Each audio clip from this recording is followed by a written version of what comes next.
दिल्ली धमाके से जुड़े क्या खुलासे हुए? फिदाइन प्लान को तमाचा असदुद्दीन ओवैसी का। दिल्ली में जो धमाका हुआ, इस धमाके में एक शख्स की तस्वीर सामने आई, वो है उमर। उमर का एक वीडियो भी सामने आया। उस वीडियो में उमर क्या कह रहा था, अगली तस्वीर में आपको दिखाऊं। उमर को जवाब दिया किसने? असदुद्दीन ओवैसी ने। उमर वीडियो में आत्मघाती हमला और सुइसाइड बॉम्बिंग को जायज ठहरा रहा था और इस्लाम में उसे शहादत का नाम दे रहा था। असदुद्दीन ओवैसी ने उमर की उस सोच पर करारा वार किया है।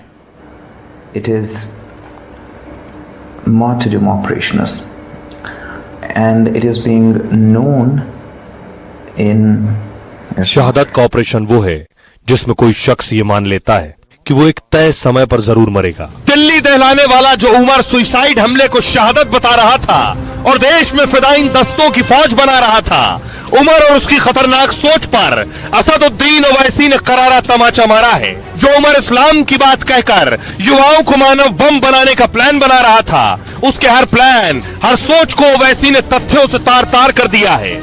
ओवैसी ने साफ कह दिया कि सुइसाइड जैसा प्लान इस्लाम में हराम है और जो मरने मारने का काम करता है वो जिहादी और शहीद नहीं, आतंकवादी है। सरासर जुर्म है, गुनाह है ये, और टेररिस्ट एक्ट है ये कोई शहादत नहीं है। इस्लाम इस तरह की हरकतों को हराम करार देता है। अब भाई आपको बताऊं आतंकी उमर ने क्या कहा था और उमर को ओवैसी ने कैसे पलटवार किया। आतंकी उमर ने कहा, लोग फिदाइन हमले का मतलब नहीं समझते, हम जो कर रहे हैं वो सुइसाइड हमला नहीं है, इस्लाम में इसे शहादत का ऑपरेशन माना जाता है। बहुत से लोग इसका विरोध भी करते हैं और इसके खिलाफ अलग अलग तर्क रखते हैं। शहादत ऑपरेशन में शख्स यह मान लेता है कि वो एक तय समय पर जरूर मरेगा, जब मुकद्दर में लिखा होगा तभी मौत होगी, इसलिए मौत को आखिरी मंजिल मारना, डरना छोड़ दो। ओवैसी ने कहा, आत्मघाती हमले को शहादत बताना बिल्कुल गलत है। इस्लाम में आत्महत्या सख्त तौर पर हराम है और निर्दोष लोगों की हत्या एक भारी गुनाह है। किसी भी धर्म में आम नागरिकों के खिलाफ हिंसा जायज नहीं है। उमर की बातें इस्लाम की शिक्षाओं के खिलाफ है और देश के कानून का भी खुला उल्लंघन करती हैं। ये सीधे आतंकवाद है और इसके अलावा कुछ नहीं है। ऐसी सोच समाज और देश दोनों के लिए बहुत खतरनाक है। सुनिए जरा उमर ने क्या कुछ कहा और असदुद्दीन ओवैसी क्या कह रहे हैं। लोगों की सबसे बड़ी गलती यह है कि वो ये बात समझ ही नहीं पाते कि फिदाइन हमला है क्या। वो मानते हैं कि ये लोकतांत्रिक तरीका नहीं है और ना ही किसी सभ्य समाज में इसे मंजूर किया जा सकता है। लेकिन ये सुइसाइड हमला नहीं, इस्लाम में इसे शहादत का ऑपरेशन माना जाता है। हालांकि बहुत से लोग इसका विरोध भी करते हैं और इसके खिलाफ अलग अलग तर्क पेश करते हैं। शहादत का ऑपरेशन वो है जिसमें कोई शख्स ये मान लेता है कि वो एक तय समय पर जरूर मरेगा। ये बहुत ही खतरनाक हालात हैं। वो खुद को ऐसी जगह खड़ा कर देता है जहां से उसे लगता है कि मौत ही आखिरी मंजिल है। कोई अंदाजा नहीं लगा सकता कि उसकी मौत कब और कहां होगी। ये तभी मुमकिन है जब मुकद्दर में ही मौत लिखी हो। ये जो 1 मिनट 20 सेकंड का वीडियो है, ये एक्यूज तो मीडिया ये कह रहा है कि वहीं पर बैठकर इसने बनाया और बड़ा ही एक्सेंट से अपना आप बोलने की कोशिश कर रहा था और एक स्क्रिप्ट था उसके सामने। तो ये बड़ा ही खतरनाक और संगीन काम ये लोग किए हैं। हमारा मानना ये है कि ये जुर्म है, कानूनन सबसे बड़ा संगीन जुर्म है। देश के कानून के खिलाफ किसी की जान लेना, ये दहशतगर्दी की बेहतरीन मिसाल है, इनकी हैवानियत की मिसाल है और ये कोई शहादत नहीं है, ना इसमें कोई गलतफहमी है।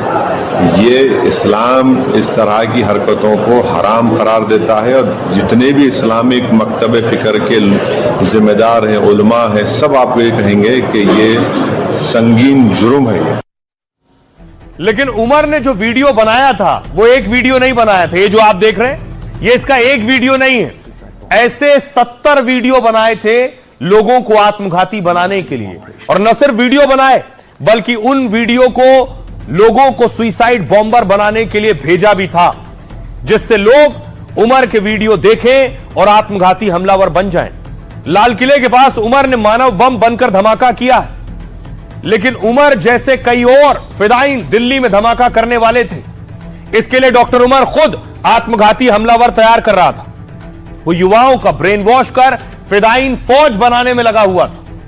उमर के फोन पर आत्मघाती हमले और उससे जुड़े 70 वीडियो मिले। एजेंसियों के मुताबिक ऐसे वीडियो उमर ने 11 और लोगों को भेजे। जिन्हें वीडियो भेजा उनमें 7 युवा कश्मीरी मूल के बताए जा रहे हैं और सभी का फरीदाबाद के अल-फलाह यूनिवर्सिटी के साथ लिंक है। इस बीच अल-फलाह यूनिवर्सिटी से 10 छात्र और डॉक्टर गायब हो गए। अचानक अल-फलाह से गायब हुए लोगों में 3 कश्मीरी बताए जा रहे हैं और इन सभी लोगों के फोन स्विच ऑफ आ रहे हैं। शक यह है कि इनमें से कई टेरर मॉड्यूल में शामिल हो सकते हैं, कहीं ये उमर की तरह आत्मघाती हमले की तैयारी में तो नहीं, ये भी सवाल उठ रहे हैं। जांच एजेंसियां इन्हें ढूंढ रही हैं। मतलब फरार छात्र और डॉक्टर उमर जैसे मानव बम तो नहीं। फरीदाबाद से यूपी और कश्मीर तक अब इनकी तलाश की जा रही है। यह है, इनकी तलाश हो रही है। ये कहां है, सुनिए जरा क्या कुछ कह रहे हैं सियासतदान। हमें तो कहा गया था कि बस अब नहीं होगा, कि 2019 के बाद अब ये सारा सिलसिला बंद हो जाएगा, लेकिन नहीं हुआ।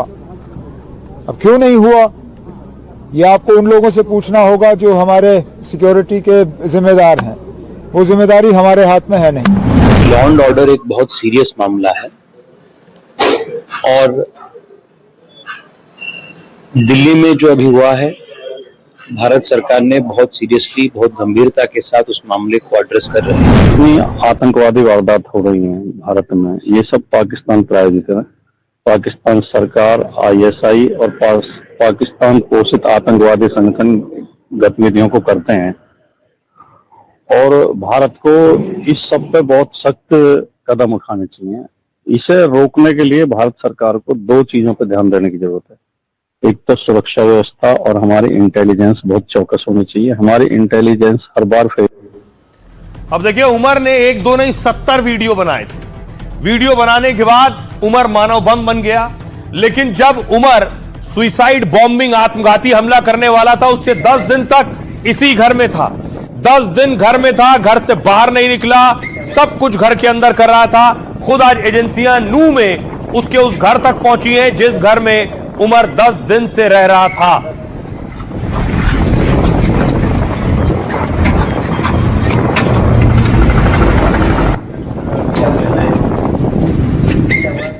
अब आपको मैं बताने जा रहा हूं उमर की आखिरी 10 दिन की कहानी। 10 दिन वो घर में ही था, उसने कदम बाहर नहीं निकाला। धमाके में खुद को उड़ाने वाले उमर का चौंकाने वाला सच है ये। धमाके से पहले उमर 10 दिन तक खुद को इस कमरे में बंद कर लिया था। टॉयलेट या शौच के लिए भी कमरे से बाहर नहीं निकल रहा था। इन 10 दिनों में उसने एक बार भी कपड़ा नहीं बदला, ना वो नहाया है। वो मौत से पहले डर और खौफ में था। जिस कमरे में था उसके अंदर ही वो गंदगी फैलाता रहा। 2 पॉलिथीन उसने शौच से भर दी थी। इसके बाद वो दीवारों पर टॉयलेट करने लगा था। रात के अंधेरे में कभी कभार खाना खाने घर से बाहर गया, वो मास्क लगाकर जाता था और कुछ ही देर में आ जाता था। इसके बाद गंदगी भरे कमरे में ही वो हमले का प्लान बनाता था। दुर्गंध के बीच ही डॉक्टर उमर 10 दिन तक धमाके की तैयारी करता रहा। उसका ध्यान कमरे की गंदगी पर नहीं, दिल्ली दहलाने पर था। नू में जहां रहता था उसकी मकान मालकिन ने खुलासा किया है। मकान मालकिन अफसाना उमर के दोस्त शुएब की साली है। शुएब अल-फलाह यूनिवर्सिटी में इलेक्ट्रीशियन है, जहां उसकी मुलाकात उमर से हुई और फिर दोनों में दोस्ती हो गई। शुएब ने ही अपनी साली को कहकर उमर को नू में कमरा दिलवाया। कमरे के लिए उमर ने एडवांस में 15,000 रुपए दिए और दावा है उमर शुएब को लगातार पैसे दे रहा था। तो शुएब बाजार से विस्फोटक के लिए जरूरी सामान खरीद कर लाता था और उमर के कहने पर कार में भी अलग अलग तरीके से उसे फिट करता था। एक दिन कमरे के फर्श से बहकर मल और गंदगी बाहर आने लगी तो अफसाना ने अपने जीजा शुएब से उमर की शिकायत की। शुएब और अफसाना अब जांच एजेंसियों की हिरासत में हैं और उनसे पूछताछ की जा रही है। आइए आपको सुनवाता हूं, सुनिए जरा पूर्व डीजीपी विक्रम सिंह साहब क्या कह रहे हैं। संदेह ये एक खतरनाक और अत्यधिक खतरनाक एक बिंदु है और इसके ऊपर इंटेलिजेंस एजेंसीज को, पुलिस को और पूरे देश को जागरूक रहना होगा। लेकिन यह खतरा पहले भी था, आज भी है और इसके पहले भी भारत ने और इंटेलिजेंस एजेंसीज ने, सुरक्षा विभाग ने एक मुंहतोड़ जवाब दिया था और आज भी यह सक्षम है, क्योंकि इसने अभिसूचना संकलन से लेकर के IT टूल्स तक और जो इंडस्ट्री है उसको विश्वास में लेकर के इसमें यदि कार्रवाई की जाए तो इसके बड़े सकारात्मक परिणाम पहले भी मिले हैं और आज भी मिल रहे हैं। तो दरअसल उमर सुइसाइड बॉम्बर, मानव बम बना रहा था भारत में। वो लोगों को खोज रहा था, वर्गला रहा था, गुमराह कर रहा था कि वो भी सुइसाइड बॉम्बर बन जाएं। अब यही काम पाकिस्तान में मसूद अजहर कर रहा है। मसूद अजहर ने बाकायदा इश्तिहार छपवा लिए और मांग कर रहा है कि मुजाहिद और जिहादियों के लिए रेट लिस्ट जारी किए। ये आप मसूद अजहर की रेट लिस्ट देख रहे हैं, जिसमें लिखा हुआ है एक मुजाहिद के लिए ये चीजें आप दान करें, यानी लोगों से दान में मांग रहा है मसूद अजहर कि जो जिहाद करने जा रहे हैं, जो आतंकी बन रहे हैं, जो फिदाइन बन रहे हैं, उनकी मदद करिए, उनके लिए दान कीजिए। देखिए क्या क्या दान में मांग रहा है। लोगों से कह रहा है 3500 के जूते दान कर दो, गद्दा 5500 का, कोट 4000 का, ट्रैक सूट 2000 का, गर्म टोपी 500 की, गर्म जुराब 500 का, दस्ताने 1000 के और गर्म चादर 1500 के। ये 20,000 की किट है। आतंकियों के लिए किट मांग रहा है मसूद अजहर। आतंकी संगठन जैश फिदाइन दस्ता तैयार करने में जुटा है और उमर जैसे आत्मघाती तैयार करने के लिए चंदा जमा कर रहा है। सर्दियों को देखते हुए जिहादियों के लिए विंटर किट की मांग की जा रही है। फिदाइनों के लिए विंटर किट की कीमत है 20,000 रुपए। इसमें जूता, गद्दा, टेंट से लेकर कोट टोपी तक शामिल है।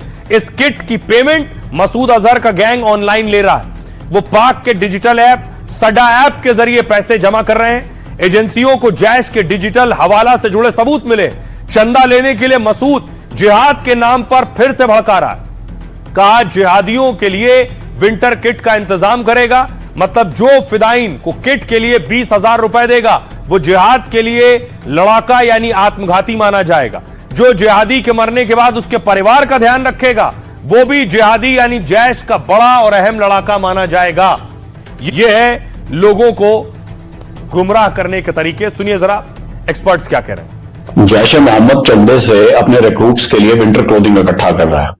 इससे जो है दो चीजें बिल्कुल क्लियर हो जाती हैं। एक तो जैश ए मोहम्मद टोटली अपनी लोकल सपोर्ट जो है लूज कर चुका है। लोग चाहते नहीं कि वो घरों में घुसे और उनके घरों में रहें, ना ही वो घरों के नीचे जो है हाइड आउट उनके लिए बना रहे हैं। इस करके उनको जंगल जंगल भटकना पड़ रहा है। दूसरी चीज और क्लियर है कि जंगलों के अंदर भी ग्वाड़ियों में ना उनकी जो है आग लगाने की कैपेबिलिटी है और वो छुपे छुपे मारे मारे जो है वो घूम रहे हैं। इसका मतलब आर्म्ड फोर्सेस का उनके ऊपर पूरा पूरा प्रेशर है। तो मसूद अजहर वहां कोशिश कर रहा है फिदाइन बनाने की, लेकिन यहां जिस यूनिवर्सिटी में उमर पढ़ रहा था, उस विश्वविद्यालय में पढ़ा रहा था, उस विश्वविद्यालय में क्या कुछ और मानव बम बन चुके हैं। यह है अल फलाह यूनिवर्सिटी। अल फलाह यूनिवर्सिटी में लगातार रेड हो रही है, छापेमारी हो रही है, यूनिवर्सिटी छोड़कर लोग जा रहे हैं, लेकिन अल फलाह के जो निदेशक हैं उन्हें बीती रात गिरफ्तार कर लिया गया। ये तस्वीर देख रहे हैं, अल फलाह के डायरेक्टर को गिरफ्तार किया गया।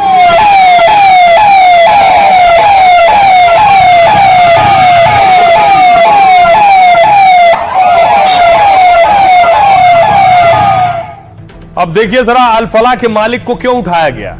दिल्ली धमाके के तार जिस अल फलाह यूनिवर्सिटी से जुड़े, उसके मालिक जवाद अहमद सिद्दीकी पर शिकंजा कसा है। फर्जीवाड़े और हवाला के आरोप में ईडी ने जवाद को हिरासत में लिया है और फिर कोर्ट ने उन्हें 13 दिन की ईडी की रिमांड पर भेजा है। जांच में पता चला है कि जवाद ने धोखे से 415 करोड़ की कमाई की है। एक ही पैन नंबर से दर्जनों फर्जी कंपनियां खोलने की बात सामने आई।